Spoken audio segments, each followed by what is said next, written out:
मैं डॉक्टर भामा अग्रवाल राजीव गांधी राजकीय महिला महाविद्यालय भिवानी की ओर से हिंदी की इस कक्षा में आप सबका स्वागत करती हूँ, अभिनंदन करती हूँ। प्यारे बच्चों, आज हम अध्ययन करेंगे पद संख्या 46 से आगे। हम आज का कार्य आरंभ करने से पहले पूर्व वीडियोज में जो हमने पढ़ा है उसके विषय में एक बार बात कर लेते हैं। आपको ध्यान होगा, प्रातःकाल का समय है। राधा रानी अपने घर में अकेली उदास है, उसकी आंखों से आंसू बह रहे हैं। ऐसे में प्रातःकालीन शीतल हवा उनके घर में प्रवेश करती है और राधा के कष्ट को दूर करने की कोशिश करती है, मगर हवा का यह सद्भाव राधा को जरा भी प्रिय नहीं लगा और वह हवा को बुरा भला कहने लगती है। तभी उसके मन में एक विचार आता है कि यह हवा अत्यंत वेगवान है और पूरी पृथ्वी पर घूमती है। क्यों ना मैं अपना दर्द इस हवा के माध्यम से श्री कृष्ण के पास मथुरा भेजूं और उन्हें अथवा उनकी कोई अभिन्न वस्तु अपने पास मंगाऊं या बुलाऊं, ताकि दुखी हृदय को मैं सांत्वना दे सकूं, तसल्ली दे सकूं। इसलिए राधा हवा की प्रशंसा करते हुए उसे मथुरा का मार्ग बताती है और मार्ग में जिस प्रकार का आचार व्यवहार करना है उसके विषय में भी समझाती है और अपने मानव धर्म का परिचय देते हुए मार्ग में मिलने वाले प्रत्येक दीन दुखी के दुख को हरने का संदेश भी देती है। अब आगे क्या कहती है, इसी प्रकार के भावों को लिए हुए है ये पद। देखिए, पद संख्या 46। कोई क्लांता कृषक ललना, खेत में जो दिखावे, धीरे धीरे परस उसको, क्लांति सर्वांग खोना, जाता कोई जलद यदि हो, व्योम में तो उसे ला, छाया सीरी सुखद करना, शीश तप्त अंगना के।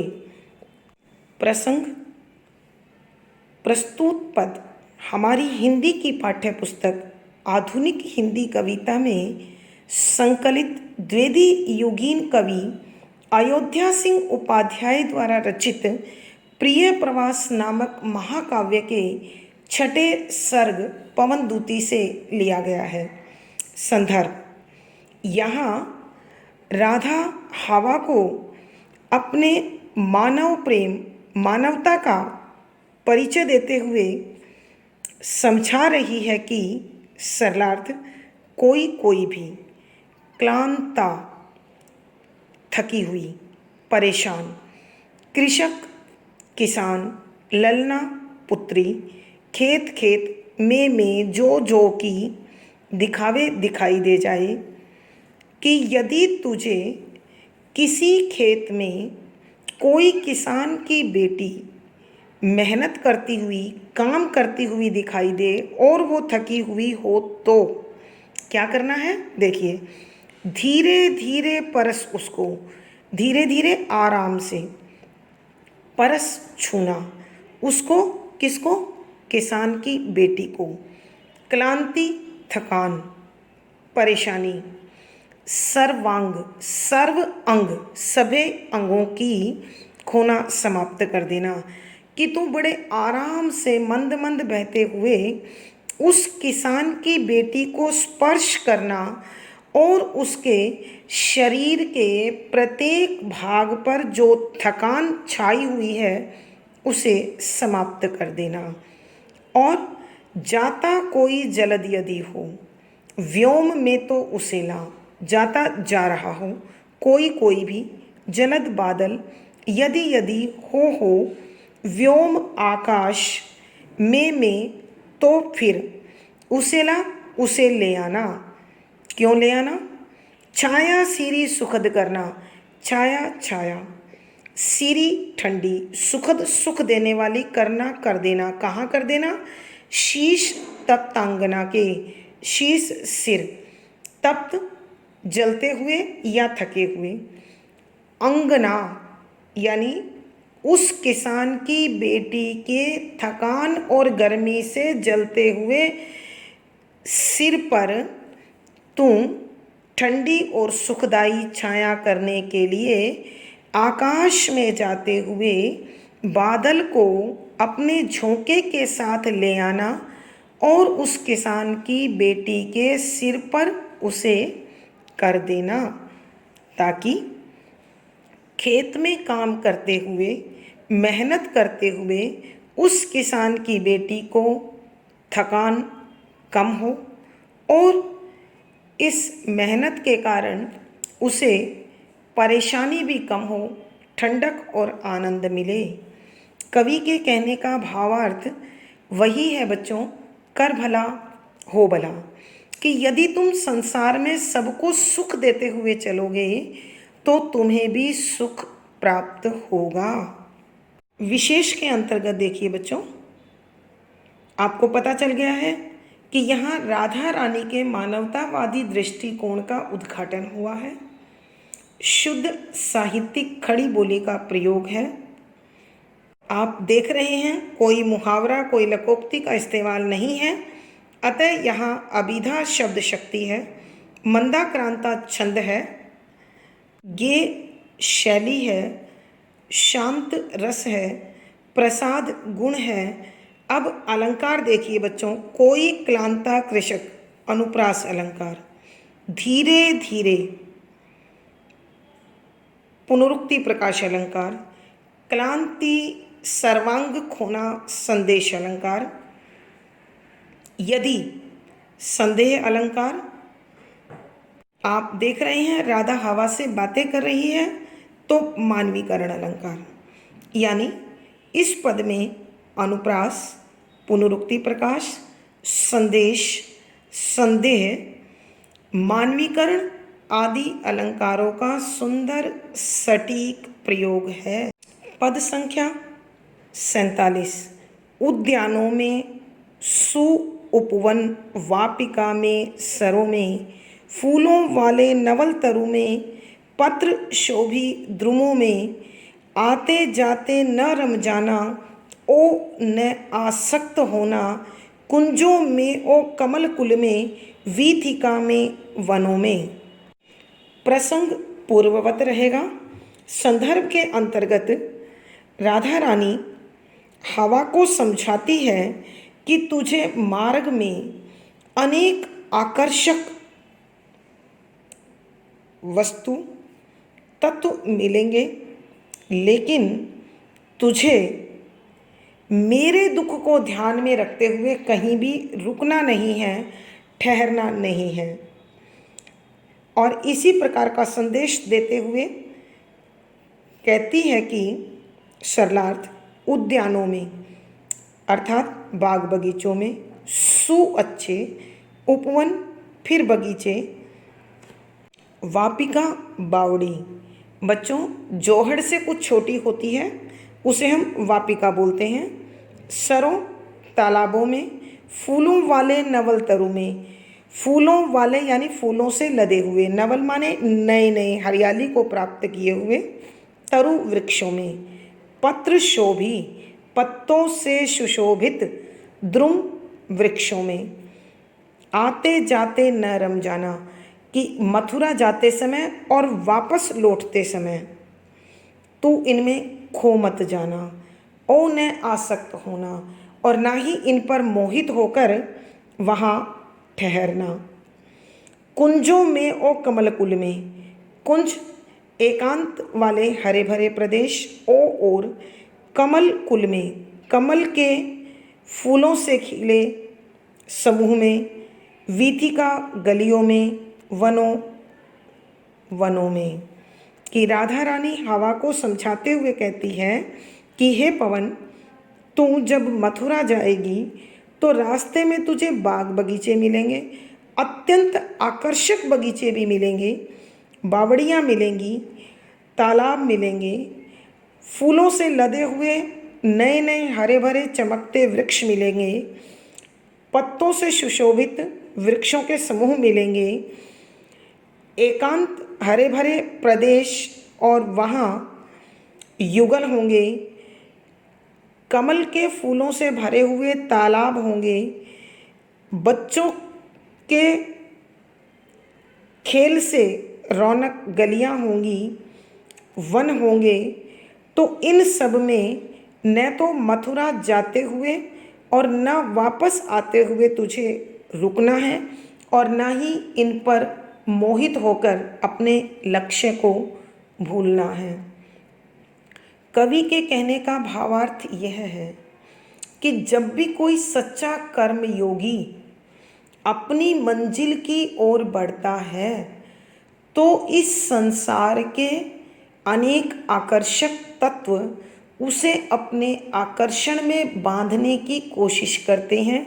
ऐसे में एक सच्चे कर्मयोगी का दायित्व है कि वह अपने लक्ष्य को हमेशा याद रखे और निरंतर लगातार अनवरत रूप से कर्म के पथ पर चलता चले, तभी उसे मंजिल मिलती है, यश मिलता है, गौरव मिलता है, प्रतिष्ठा मिलती है, सम्मान मिलता है। तो प्यारे बच्चों, अब हम विशेष की ओर चलते हैं। यहाँ कवि ने राधा के अत्यंत गूढ़ ज्ञान का उद्घाटन किया है। शुद्ध साहित्यिक खड़ी बोली का प्रयोग है, शांत रस है, प्रसाद गुण है, अभिधा शब्द शक्ति है, मंदाक्रांता छंद है, गे शैली है। अलंकार देखिए बच्चों, उद्यान, सूप, वन, वापिका, सर, फूलों से भरे हुए वृक्ष, पत्तों से भरे हुए वृक्ष, कुंज, कमल, कूल, वीथिका, वन, अर्थात रोकने वाले अनेक साधन। तो उल्लेख अलंकार हुआ। सु उपवन पद मैत्री अलंकार है। राधा हवा से बात कर रही है, मानवीकरण अलंकार। उद्यान और उपवन दोनों के अंत में न है, अनुप्रास अलंकार।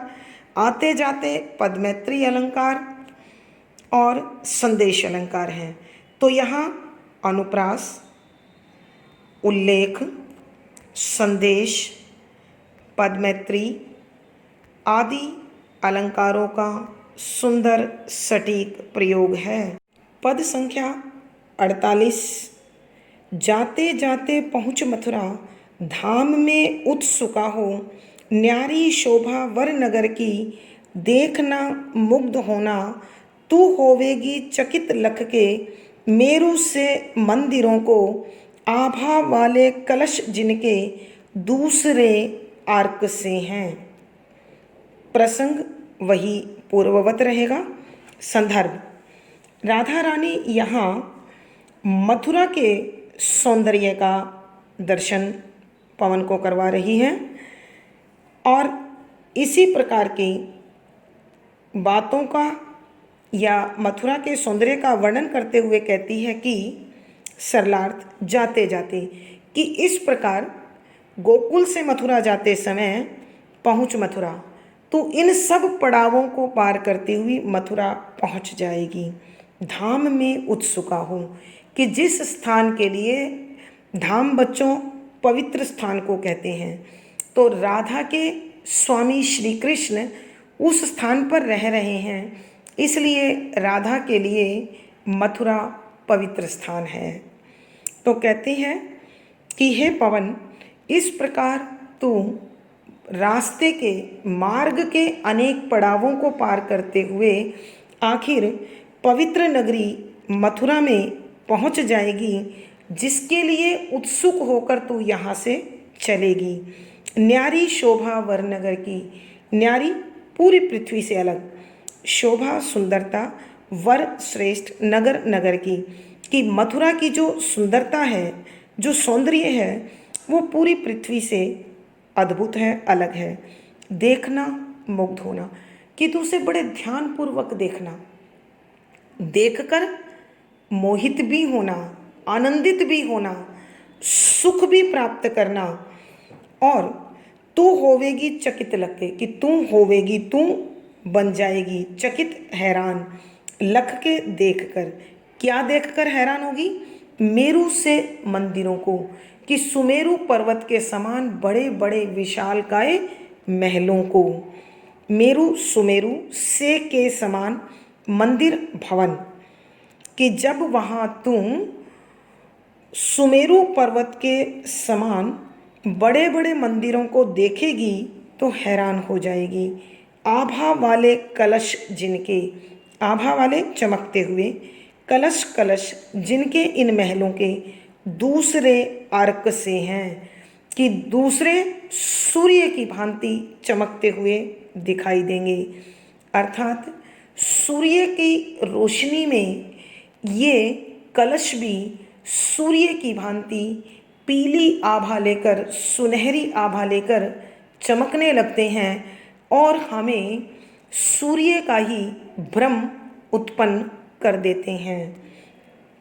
कवि के कहने का भावार्थ यह है कि मथुरा नगरी पूरी पृथ्वी पर अत्यंत सुंदर नगरी है। उसमें विशालकाय भवन है, उनके कलश सूर्य से चमकीले हैं और यह नगरी पूरी पृथ्वी में अपनी अनोखी आभा के लिए पहचानी जाती है। अब बच्चों, विशेष राधा के भौगोलिक ज्ञान का दर्शन कराया गया है। शुद्ध साहित्यिक खड़ी बोली का प्रयोग है।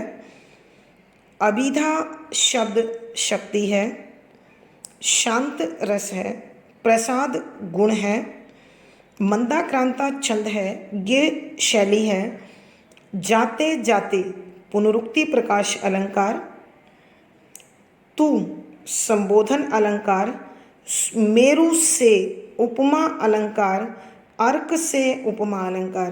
तो प्यारे बच्चों, आप जानते हैं अनुप्रास हर जगह होता है। अनुप्रास, जाते जाते पुनरुक्ति प्रकाश, राधा हवा से बात कर रही है, मानवीकरण, तू संबोधन और उपमा आदि अलंकारों की सुंदर छटा है। पद संख्या 49। जी चाहे तो शिखर पर जा क्रीडना मंदिरों के, ऊंची ऊंची अनुपम ध्वजा अंक में ले उड़ाना, प्रासादों में अटन करना, घूमना प्रांगणों में, उद्युक्ता हो सकल सुर से सदन को देख जाना। प्रसंग पूर्ववत। जी चाहे संदर्भ, यहाँ राधा रानी मथुरा के सौंदर्य का वर्णन करते हुए हवा को समझाती है, पवन को समझाती है कि सरलार्थ, जी चाहे यदि तेरी इच्छा हो तो शिखर पर जा, कि इन महलों की चोटियों पर जाकर क्रीडना खेलना मंदिरों भवनों की, कि यदि तेरा मन करे तो इन ऊंचे ऊंचे सुमेरु पर्वत के समान जो तुझे भवन दिखाई देंगे, इनकी चोटी पर चढ़ जाना और थोड़ी देर मनमाना खेल खेल लेना। ऊंची ऊंची अनुपम ध्वजा, कि इन विशालकाय महलों की चोटी पर, शिखर पर जो कलश लगे हुए हैं उनमें पताकाएं लगी हुई हैं, पीले रंग के ध्वज लगे हुए हैं, उन्हें अंक में ले उड़ाना, उन्हें अपनी गोद में लेकर इधर उधर उड़ा लेना। अर्थात कहने का भाव यह है कि इन विशालकाय ऊंचे महलों पर जो ध्वजा लगी हुई है, झंडे लगे हुए हैं, तू पल भर उन्हें इधर उधर उड़ाकर खेल लेना। प्रासादों में अटन करना, प्रासाद होते हैं महल, अटन माने घूमना, कि तू इन विशालकाय महलों में घूमना, घूमना प्रांगणों में, और इनके बड़े बड़े जो आंगन हैं उनमें घूमना, आनंद लेना। उद्युक्ता हो सकल सुर से, उद्युक्ता माने जुड़कर, उत्साह से जुड़कर, सकल सारे। सुर बच्चों यहाँ दो अर्थ लग सकते हैं। एक तो सुर देवता, दूसरा सुर संगीत के सुर। यानी मथुरा के महलों में रहने वाले जो लोग हैं वो देवता के समान आकर्षक हैं, संपन्न हैं, सुखमय जीवन जीने वाले हैं। इसलिए उनके यहाँ हमेशा संगीतमय वातावरण बना रहता है। तो तुम इन देवतुल्य लोगों के संगीतात्मक सुखमय वैभवशाली जीवन को उत्साहपूर्वक, ध्यानपूर्वक जुड़कर देखना, सदन को देख आना और उनके घरों को बड़े सावधानी से, प्यार से, आनंद से पूरा पूरा देख लेना, ताकि तुझे भी आनंद की अनुभूति हो, प्रसन्नता की अनुभूति हो, खुशी मिले। कहने का भावार्थ यह है कि मथुरा नगरी ही आकर्षक नहीं है, मथुरा नगरी में रहने वाले मथुरावासी भी अपने दिव्य गुणों के कारण, अपने दिव्य शोक के कारण सबके आकर्षण का केंद्र हैं। विशेष देखिए बच्चों, यहाँ मथुरा व मथुरा वासियों की विशेषताओं का वर्णन किया गया है, अर्थात राधा के भौगोलिक व जनजीवन से जुड़े ज्ञान का, सामाजिक ज्ञान का भी यहाँ दर्शन कराया गया है। शुद्ध साहित्यिक खड़ी बोली का प्रयोग है।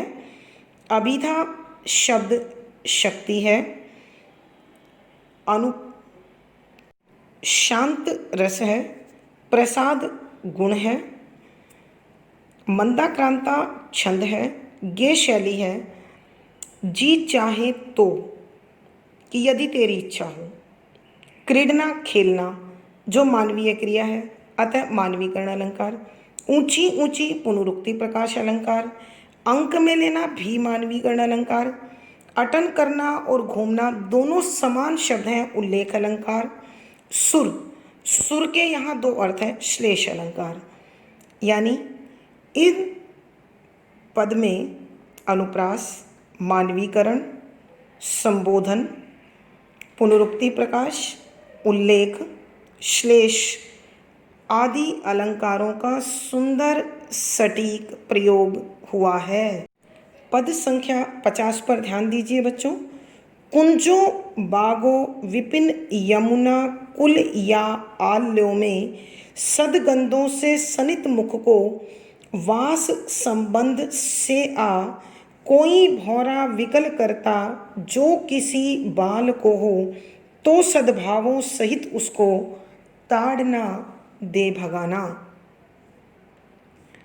प्रसंग पूर्ववत रहेगा।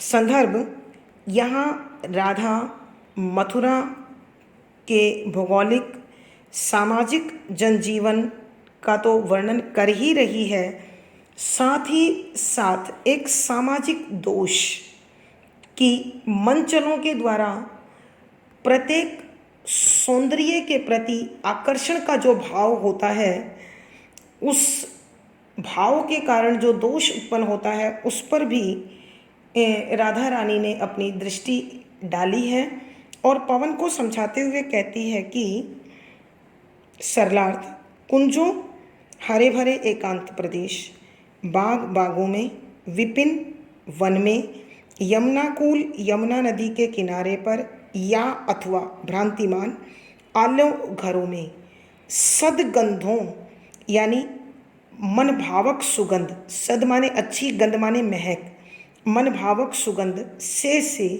सनित भरा हुआ, जुड़ा हुआ, सुगंधित हुआ हुआ मुख मुंह को वास संबंध से या वास सुगंध महक संबंध जोड़ना कि जब कोई अपने सुंदर मुख को विभिन्न प्रकार की मनमोहक सुगंधों से युक्त करके हरे भरे एकांत प्रदेशों में, बागों में, जंगल में, यमुना नदी के किनारे अथवा किसी घर में कोई भौरा विकल करता कि कोई भौरा भंवरा विकल बेचैन करता करता हो जो किसी बालक को। यहाँ बच्चों पंक्ति बड़ी सरल दिखाई दे रही है, भाव बड़ा गूढ़ है कि राधा समझाती है भौरा प्रतीक होता है लालची स्वार्थी मनोवृत्ति का, और बाल प्रतीक होता है अबोधता का, भोलापन का, नादानी का। तो राधा भंवरे के माध्यम से कह रही है कि यदि कोई भंवरा किसी बालक को परेशान कर रहा हो तो तू उसे तो सद्भावों सहित उसको कि अच्छे भावों से भरकर तू उसको ताड़ना, डांट कर भगा देना।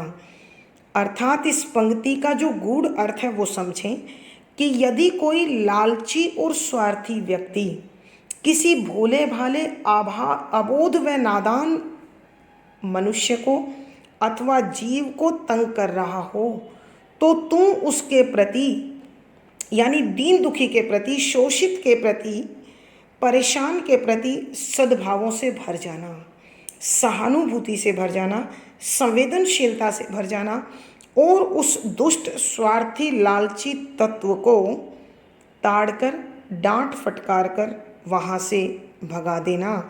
अर्थात देख, तेरे रहते कोई भी शोषक किसी का भी शोषण न कर पाए और कोई भी शोषित दुख से भरकर जीवन को दुखी, परेशान, चिंतित अनुभव न करे। कहने का भावार्थ यह है कि स्थान कोई भी हो, किसी को भी किसी भी कारणवश किसी भी व्यक्ति के शोषण का अधिकार नहीं है। और यदि हम ऐसा दृश्य कहीं देखते हैं तो हमें अपनी संवेदनशीलता का परिचय देते हुए उसकी रक्षा करनी चाहिए, सुरक्षा करनी चाहिए, उसे संरक्षण देना चाहिए। विशेष पर ध्यान दीजिए बच्चों, यहाँ कुंज, बाग, विपिन, यमुनाकुल, आल्य यानी एक से अधिक स्थान, उल्लेख अलंकार। यमुनाकुल दोनों के बीच डैश लगा हुआ है, योजक लगा हुआ है, अतः पदमैत्रीय अलंकार। वास संबंध भी पदमैत्रीय अलंकार। अनुप्रास अलंकार हर जगह होता है, आप लोगों को मालूम है। राधा हवा से बात कर रही है तो मानवीकरण अलंकार भी है। और आप देख रहे हैं कि राधा संदेश दे रही है संबोधन अलंकार के साथ। तो इस पद में उल्लेख है अनुप्रास, मानवीकरण, संबंध के लिए पदमैत्री, संदेश आदि अलंकारों का सुंदर सटीक प्रयोग किया गया है। पद संख्या 51। तू पावेगी कुसुम गहने, कांतता साथ पहने, उद्यानों में वरनगर के सुंदरी मालिनों को, वे कार्यों में स्वप्रियतम के तुल्य ही लग्न होंगी जो श्रांता हो सरस गति से तो उन्हें मोह लेना। प्रसंग पूर्ववत रहेगा। संदर्भ के अंतर्गत राधा रानी हवा को समझाती है कि जहाँ तू किसी के शोषण से किसी को बचाने की चेष्टा करेगी, वहीं तुझे अन्य लोगों के हृदय में, दंपत्ति के हृदय में प्रणय के भाव को भी उत्पन्न करना है और उनकी थकान को मिटाना है। तो देखिए क्या कहती है। इसी प्रकार का संदेश देते हुए राधा हवा को समझाती है सरलार्थ, तू तुम पावेगी, प्राप्त करेगी कुसुम फूलों के गहने आभूषण, कि तू फूलों के आभूषण पहने हुए, कांतता साथ पहने। कांत माने होता है चमक भी होता है और कांतता स्त्री भी होता है, कि अत्यंत सुंदरता के साथ फूलों के आभूषणों को पहने हुए तुझे प्राप्त होंगी। कौन? उद्यानों में वरनगर के सुंदरी मालिनों को, उद्यान बाग बगीचों में वरनगर श्रेष्ठ नगर अर्थात अत्यंत सुंदर मथुरा नगरी की सुंदरी आकर्षक, सौंदर्य से मई, मालिनों को, कि तू मथुरा के इस श्रेष्ठ नगर के बगीचों में अत्यंत सुंदर मालिनों को बड़ी ही शालीनता के साथ, सौम्यता के साथ, सौंदर्य के साथ फूलों के आभूषणों को पहने हुए पाएगी। कहने का अभिप्राय, उन मालिनों का सौंदर्य देखते ही तुम्हें देव कन्याओं का, अप्सराओं का आभास होगा। वे कार्यों में स्वप्रियतम के, वे अर्थात मालिनी, कार्य काम में स्व अपने प्रियतम पति के तुल्य समान ही लग्न होंगी, जुड़ी हुई होंगी, कि वह अपने अपने पतियों के साथ बाग बगीचे की रख रखाव और उसकी देखभाल में उन्हीं की भांति मेहनत के साथ, लगन के साथ कार्य करती हुई दिखाई देंगी जो श्रांता हो, और यदि वो थकी हुई हो। देखिए बच्चों, यहाँ राधा ने हवा को कहा है जो श्रांता हो। श्रांत माने होता है थका हुआ, और श्रांता होता है थकी हुई। तो कहने का अभिप्राय ये हुआ कि नारी का जो शरीर है, जो उसका शारीरिक सौष्ठव है, जो उसकी शारीरिक बनावट है, वह कोमल होती है। वह कार्य करते हुए थक भी सकती है। तो इसलिए कह रही है कि यदि वो मालिन थकी हुई हो, सरस आनंद के साथ, गति चाल से, तो उन्हें मोह लेना, कि तू अत्यंत आनंद के साथ मंद मंद बहते हुए उनको अपनी ओर आकर्षित करना और उनकी थकान को समाप्त कर देना।